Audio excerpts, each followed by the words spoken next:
Hello, adventurers. Andy from Twisted Narrative here, and welcome to yet again your daily dose of Shadowdark chat. On Monday, we were blessed with a tweet from the Arcane Library. Here's what it said: Monster Monday alert. Our last Monster Monday is here, with Mazzim the Mesmerist, a classic sword and sorcery villain who wields diabolic mind magic. Download this free monster over on the Shadowdark RPG Kickstarter page. They've been doing Monster Monday for the last few weeks now, and we've seen all sorts of things. Terrifying mind brain eaters, oozes, and I think gigantic crabs as well. But this is the last one because their Kickstarter is coming to a wrap up. It's also a reminder that you might not follow them on Twitter, so I thought I'd give them a shout out, and I've put a link to the Arcane Library's Twitter in the comments below if you do use that social media and you want to follow them. But let us take a look now at Mazzim, the Mesmerist. First and foremost, let us take a look if I can get this to work. There we go. The awesome art. The awesome art, I believe this is done by a fantastic artist by the name of Matt Morrow. And again, the art in Shadowdark just is so evocative. It takes me right back to those early days of playing role-play games. The black and white sort of line art is fantastic, and I mean, just look at his eyes with the circles in, and him dangling the crystal upon the chain. It kind of, they say a piece of artwork is worth 1,000 words, and it's definitely true in this case. But let's take a look at the abilities and the statistics of Mazzim himself. Here we go. We've just brought this up here. So right at the bottom, we'll start at the bottom rather than the top. There is a quote from him, and it says, "Look deeply into this crystal and glimpse the wonders the spirits have shown me." Mazzim the Mesmerist. Then some blurb, some flavor text, which is a malevolent sorcerer who has mastered the arcane arts of illusion, hypnotism, and deception. Among Mazzim's collection of mystical baubles and trinkets is the skull cap of Ord, a bronze helm emblazoned with a radiant eye that amplifies the potency of spellcasting. Again, it's kind of there in the picture, and you kind of imagine this sort of bronze skull cap. And for those of you who are of my age, you probably remember a movie well back into the 80s called Excalibur, I think, when there was a Merlin played in it, and he had a skull cap on, and it's definitely an iconic image. Anyway, I digress. His disciples revere him as an all-wise sage who wishes to guide his people into a utopian age of wonder shown to him by the spirits. They do not realize their zealous loyalty is spurned by his magical manipulations. Again, very, very flavoursome. In terms of statistics, he has an armor class of 10, hit points of 45, attack 2 spell. So I'm assuming this means he can cast 2 spells rather than 1. And he has +6 to his spell casting. Move is near, a strength of -1, a dexterity of 0, constitution of 0, an intelligence of +4, a wisdom of +1, and a charisma of +3. The alignment is chaotic, level 10. And then items and abilities. First and foremost, the skull cap of Ord. 3 times per day, cast a spell with advantage, or choose a spell being cast within far to have disadvantage. And this is most definitely a game changer in the fact that it's almost like a counter spell.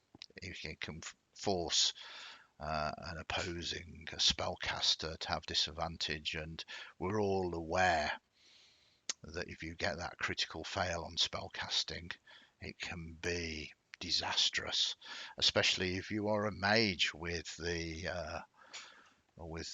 mishaps in magic. Also has the crystal of mind warping. If a creature looks into the crystal for 3 consecutive rounds, the wielder can alter one of the creature's memories in a plausible way, or implant a new memory that could be reasonably true. Not overly a combat item, but we'll come on to that in a minute. And then it seems that there are 3 listed spells here. The first one is Enchant, intelligence spell, a DC 12 to cast, and it's close. 1 humanoid target. The target regards the caster as a good friend for 1d6 rounds. Doesn't seem to be any limitations on this. It doesn't list, if they are in combat or anything else.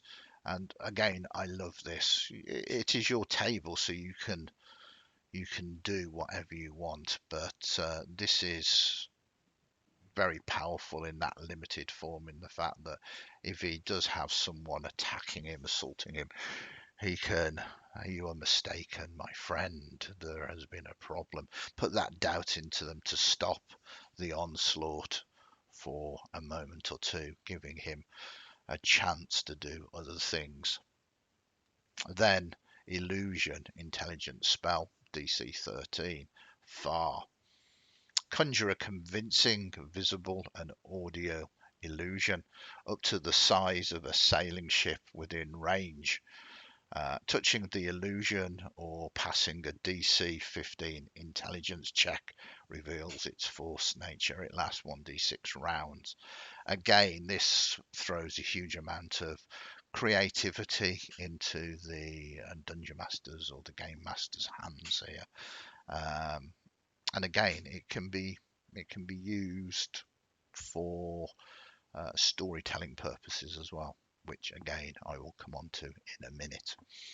Then finally, Mesmerism, intelligence spell, DC 14, near focus. All humanoid creatures in range, that's all humanoid creatures in range, must pass a charisma check opposed by the last spellcasting check at the start of their turn, or stand agape staring at unseen images. So again, incredibly powerful. If nobody makes a save, suddenly the entire adventuring group that has surrounded this Mazzim suddenly stands there stupefied. Quite like that word, stupefied. So, interesting. That is a focus thing, so he would have to sort of concentrate on that. And again, this is what I love. What I love about this potential threat, this NPC more than a monster, is also the same thing what I love about Shadowdark. I mean, it has huge potential for great storytelling and great adventure, rather than just the typical another bad guy to punch at the end of the dungeon. I think Mazzim the Mesmerist would find it difficult to stand up to a well-equipped group of adventurers, even with the magics that he has. But I don't believe Mazzim is designed to be used in that way, not in a toe-to-toe fight, as it were. His real danger is in his manipulations, not just of the adventurers or his acolytes, it's the world at large. And this is what I find most interesting about him.